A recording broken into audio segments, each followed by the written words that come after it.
When are you going to buy a house? Probably one of the first grown-up questions you get.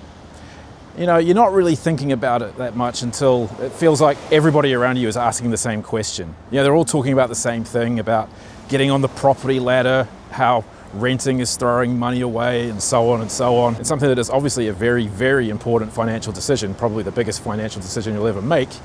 Stops being so much about finances and becomes more just like, panic, FOMO, whatever you want to call it. And you start asking yourself, what if I don't buy a house soon? So anyway, as you can see, it's a pretty nice day out here today. So why don't we go on a bit of a walk and I'll have a little bit of a chat about what I think this whole buying a house FOMO is doing to people. And also, I want to talk about my personal take on this, because as someone who doesn't own a house, I want to just share with you what I'm doing instead of investing in property. I want to share with you a time when I really noticed that this FOMO around getting on the property ladder that we have in our society really does things to people, not in a good way. A few years ago, a young couple moved into our street. Now, it's fair to say that this was most likely the first house they'd ever bought. They were pretty young, and they wanted to get a kind of community thing going on, so they invited the whole street to a sort of housewarming thing at their place. They dropped a message into everybody's mailbox on the street, introducing themselves and saying that they're looking forward to meeting everybody pretty soon. And at the end of that message, there was a little bit that said, "Everyone's welcome, even renters." And that was us. We're renting this place. It had become clear to me that owning a house wasn't just a financial milestone to these people. It was the line between belonging and not quite belonging. And if you haven't quite crossed that line just yet that they had, you got an asterisk next to your invitation. Renter. Everyone's welcome, even renters. 4 little words, but there was clearly a lot of meaning packed into those 4 words at the end of that sentence. Sometimes this FOMO of buying a house manifests in a lot of different ways. Commonly, it's from a co-worker around the water cooler at work talking about how they just got approved for a new mortgage, or similarly a friend or family's Instagram account showing a picture of them dangling the keys in front of their new address. But sometimes it manifests in strange little ways like that. It's really created quite a bit of a us versus them mentality, hasn't it? Makes people do or say things that perhaps when they were a bit younger never would have dreamed of othering people like that, I suppose, is the term I'm looking for. And it forces people into this very, very hasty decision to get on the property ladder as quickly as possible without too much thought about what they really could be setting themselves up for. I want to be honest about something. I wasn't immune to this FOMO either. During the COVID period, about 5 or 6 years ago, this was when this entire FOMO around getting on the property ladder was at its absolute peak in the media here in New Zealand. And I wasn't even in New Zealand at the time. I was living in Japan. My wife and I had been thinking about moving back to New Zealand for some time already, and even we got caught up in it. It felt like every news article coming out of New Zealand at the time, every headline, every conversation seemed to be some version of the same message, and that was, get on the property ladder as young as possible or get left behind forever.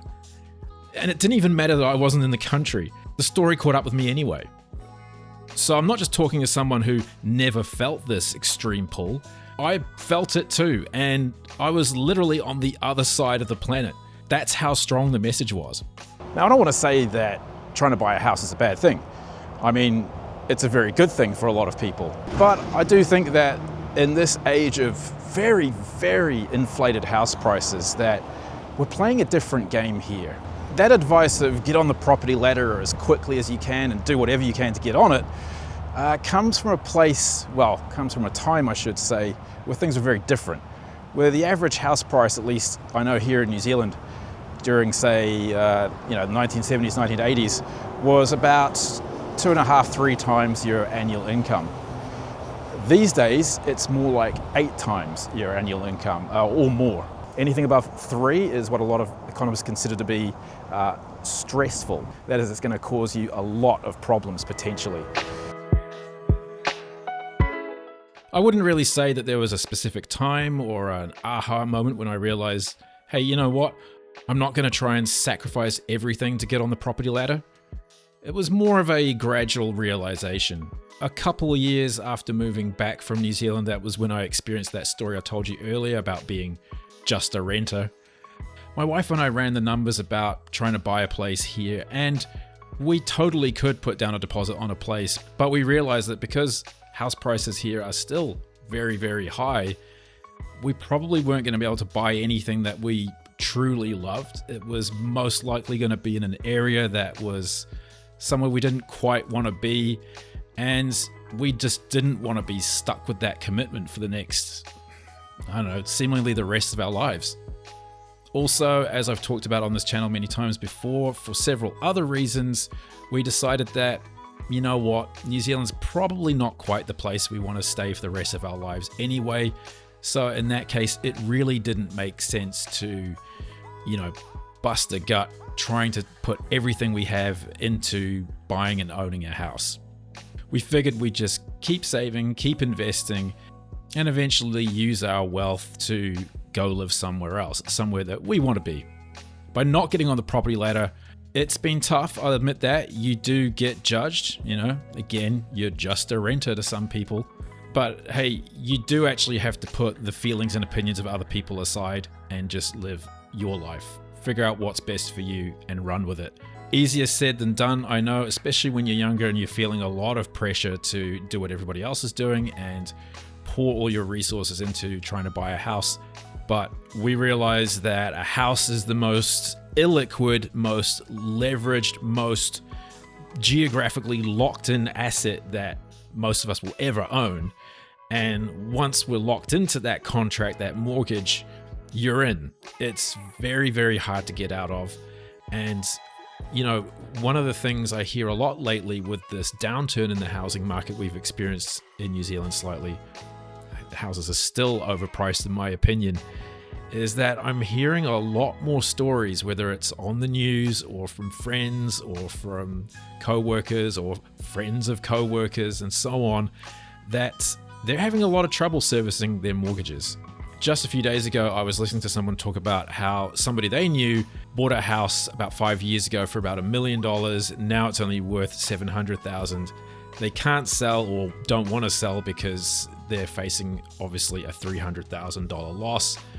Basically, they poured everything they had into putting the deposit down on the house in the first place. And yeah, I just hear stories like that more and more often. Now, for not buying a house and not facing these potential problems, it's not like I feel better or superior or anything, but I've got to admit I do feel a slight sense of relief because we were looking at buying a house about 5 or 6 years ago here, and that's the same time that this person I just told you about, who is now $300,000 in the hole, bought their house. So what have I bought instead of a house? Well, my wife and I, we've continued to save and invest. I have several investment portfolios, so we have continued to build wealth. We've just decided not to keep all of that wealth in property. Anyway, to sum it all up, by not choosing to climb the property ladder, I don't feel like I've missed climbing any ladders at all, really. I've just decided to climb a completely different one that when I think about it, gives me the options to hop on, hop off, go in a completely different direction if I want to. And yeah, I just wanted to tell my story so that hopefully if you're in a similar position to me, you don't own a property, you've been renting for a while, and you hear those little digs every now and then and wonder if that comment like even renters was aimed at you. Maybe it was. Then hopefully this is giving you some food for thought. You don't have to get on that property ladder. All right, thanks for watching.